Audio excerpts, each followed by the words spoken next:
আসসালামু আলাইকুম। চলে আসলাম ব্রেকের আগেই, কেননা আজকে এতটাই গুরুত্বপূর্ণ বিষয় নিয়ে আলোচনা করব, এতটাই গুরুত্বপূর্ণ বিষয়।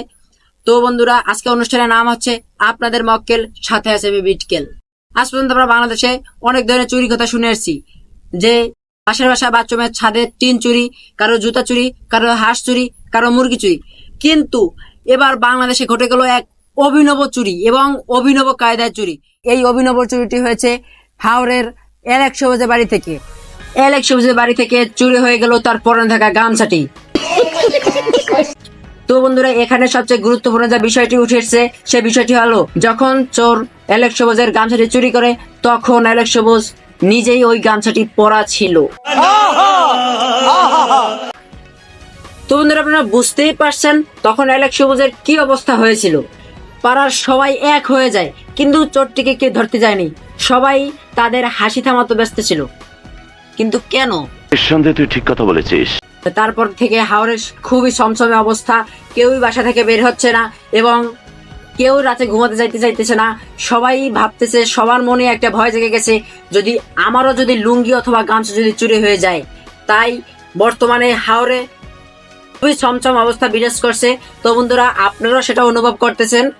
তাই এখন থেকে হাওড়ের পুরো লোকজন ঘুমোতে যাওয়ার আগে তারা অন্য খাইতে ভুলে গেলেও কিন্তু তারা গামছা বা লুঙ্গির উপর থেকে বেল্ট পরতে ভুলছেন না। তো বন্ধুরা, আপনারা বুঝতেই পারছেন হাওড়ে বর্তমানে কি অবস্থা বিরাজ করছে। তো বন্ধুরা, আপনারাও কি এই পজিশনে থাকলে এই কাজটাই করতেন? অবশ্যই কমেন্ট বক্সে জানাই যাবেন। কথা বলে নিয়ে এবার আমরা এলেক সবুজের সাথে। তো এলেক সবুজ ভাই, সেদিন আপনার সাথে কি এমন হয়েছিল? আসলে তখন আমি ঘুমিয়েছিলাম, গভীর ঘুমের ভিতরে ছিলাম, কিন্তু হঠাৎ দেখলাম কেউ আমার কিছু ধরে টানছে। আমি প্রচুর ব্যথা পাচ্ছিলাম, আমি অনেক চিৎকার করতে থাকি। আসলে শুধু আমার গামছা ধরে টানছিল না, সাথে আমার অন্য কিছু টানছিল। समझ रहे हो? তারপর আমি খুব চেঁচাতে থাকি। চোর পরে ভয়ে আর কিছু না নিতে পেরে আমার গামছাটা নিয়ে চলে যায়। अच्छा তো সরকারের কাছে আমার একটা আবেদন থাকবে, আমাকে আমার গামছা ফেরত দেওয়া হোক এবং আমাকে আমার ওই গামছাটাই ফেরত দেওয়া হোক। দেখুন, চোরটি চুরি করতে এসে তার গামছার সাথে সাথে তার পাও টানছিল। অদ্ভুত চোর।